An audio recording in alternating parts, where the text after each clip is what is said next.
நண்பர்களே, நீங்கள் பார்த்து கொண்டு இருப்பது உங்கள் குங்குமம் ரிவ்யூ. சரி வாங்க வீடியோக்குள்ள போய் என்ன நடக்க போகுது அப்படின்னு சொல்லிட்டு பார்த்தீங்கன்னா, நம்ம அஞ்சலியை கொல்லணும் அப்படின்னு சொல்லிட்டு வெறியோட சுத்தின்னு இருக்காரு நம்ம தலைவன் கார்த்தி. ஒரு பக்கம் என்ன நடக்க போகுது ஏது நடக்க போகுதுன்னு சொல்லிட்டு தெரியலங்க.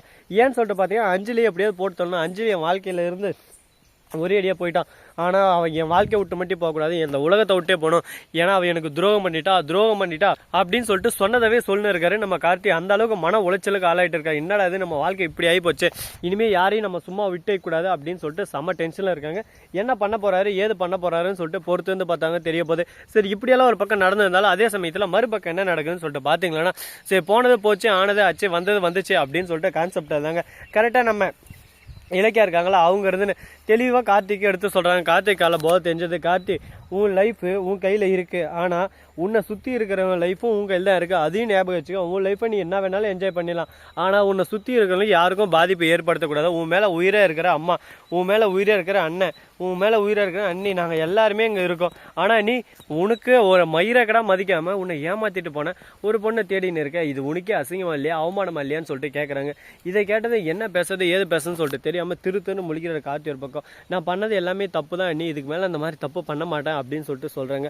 அப்படி சொன்னாலும் சரி இப்படி சொன்னாலும் ஏது சொன்னாலும் சரி, ஒரு பக்கம் நம்ம இலக்கிய ஏற்றுக்காமல் திரும்ப அதே பேசினிருக்காங்க. திடீர்னு கோவம் வந்துடுது நம்ம தலைவனுக்கு. என்னடா அது நம்ம தலைவன் கோவப்படுறாரா அப்படின்னு சொல்லிட்டு ஆச்சரியப்படுற மாதிரி ஒரு பக்கம் கோவப்பட்டுறாரு. நான் மட்டும் என்ன அண்ணி பண்ணிட்டோம், நான் எவ்வளோ என்னை கண்ட்ரோல் பண்ணிருந்தேன், ஆனால் அவள் என்னை ஏமாற்றி என் வாழ்க்கையை நாசம் பண்ணிட்டா, அவளை நான் சும்மா விட மாட்டேன், நீ அவளை ஏதாவது ஒன்று பண்ணியே தரணும் அப்படின்னு சொல்லிட்டு ரொம்பவே ஆவேசமாக கோபமாக பேசினிருக்காரு நம்ம கார்த்தி. என்ன பண்ண போறாரு ஏது பண்ண போறாருன்னு சொல்லிட்டு பொறுத்து வந்து பார்த்தா தெரிய போகுது. சரி இப்படியெல்லாம் ஒரு பக்கம் சீரியல் போயின்னு இருக்கிற இந்த தருணத்தில் மறுபக்கம் என்ன நடக்குதுன்னு சொல்லிட்டு பார்த்தீங்களா, கரெக்டாக நம்ம அஞ்சலி இருக்காங்களா, அவங்க இருந்து திரும்ப கார்த்தியை கோயிலில் பார்க்குறாங்க.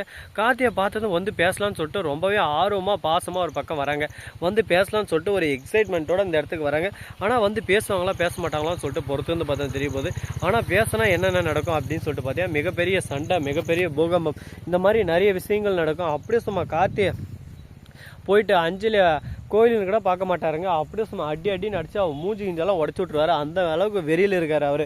அஞ்சலி இருக்கிறது இல்லாமல் இருக்கிறது ரெண்டு ஒன்று தான். அவள் என் வாழ்க்கையில் வந்ததே தப்பு, அவளை உயிரோடவே விட மாட்டேன் அப்படின்னு சொல்லிட்டு இப்போயே கொலை வெறியில் இருக்காரு. கண் முன்னாடி வந்தால் கொல்லாமல் விட மாட்டேன் டைலாக் தாங்க. போயிட்டு எதனா ஒன்று பண்ணி விட்டாலும் பண்ணி விட்டுறாரு. இந்த மாதிரி ஒரு சுச்சுவேஷனில் போயின்னு இருக்குது. இது எங்கே போய் முடிய போகுது என்ன ஆக போகுதுன்னு சொல்லிட்டு தெரியலைங்க. வாழ்வே மாயம் இந்த வாழ்வே மாயம் அப்படின்ற கான்செப்ட்ல தான் வாழ்வே ஏதோ ஒரு பக்கம் போயின்னு இருக்கு. இதெல்லாம் எங்கே போக போகுது என்ன ஆக போகுதுன்னு சொல்லிட்டு பொறுத்து வந்து பார்த்தா தெரிய போகுது. சரி போனது போச்சு ஆனது ஆச்சு வந்தது வந்துச்சு, அடுத்து என்ன பண்ணலாம் அப்படின்னு சொல்லிட்டு நம்ம கான்செப்ட்டுக்கு தான் போய் ஆகுங்க. இதே பிடிச்சின்னு தொங்கின்னு இருந்தால் வாழ்க்கையில் என்றைக்குமே முன்னேற முடியாதுங்க. இந்த அஞ்சலி இவளை மாதிரி எத்தனை பேர் வாழ்க்கையில் வந்து வாழ்க்கையை ஏமாற்றிட்டு போவாங்க. அது எல்லாத்தையும் நாம தான் பார்த்து சகிச்சுக்கிட்டு அடுத்தடுத்து என்ன பண்ணலாம் அப்படின்னு சொல்லிட்டு யோசிச்சுக்கிட்டு போனோம். அதை விட்டு ஒருத்தி தான் நம்ம வாழ்க்கையில் இருக்கிறதுலே அழகியா அப்படி இப்படின்னு சொல்லிட்டு நம்ம சுற்றி இருந்தால் நம்ம வாழ்க்கை தாங்க நாசமாக போகும். அதனால இவ கான்செப்டை கொடுத்து அடுத்து என்ன பண்ணலாம் அப்படின்ற ஒரு ஐடியாவோட திங்கிங்கோட போகணும். அதுதான் ஒரு புத்திசாலிக்கான சிறப்பான ஒரு அம்சம்னு சொல்லிட்டு நான் நினைக்கிறேன். நீங்கள் என்ன நினைக்கிறீங்க அப்படின்றத மறக்காம கமெண்ட் செக்ஷன் சொல்லிவிட்டு போங்க. ஸோ நண்பர்கள், இந்த வீடியோ பிடிச்சிருந்தா லைக் பண்ணுங்க, கமெண்ட் பண்ணுங்க, ஷேர் பண்ணுங்க, டெண்டிங் பெல்லை தட்டி விட்டு போங்க. அப்போ தான் நான் போகிற அடுத்த வீடியோ உங்களுக்கு உடனுக்குடன் நோட்டிஃபிகேஷன்லாம் வந்து கொண்டே இருக்கும். மிக்க நன்றி, தேங்க்ஸ் ஃபார் வாட்சிங், டாடா, see you, நன்றி, வணக்கம், வந்தனம், வருக தருக.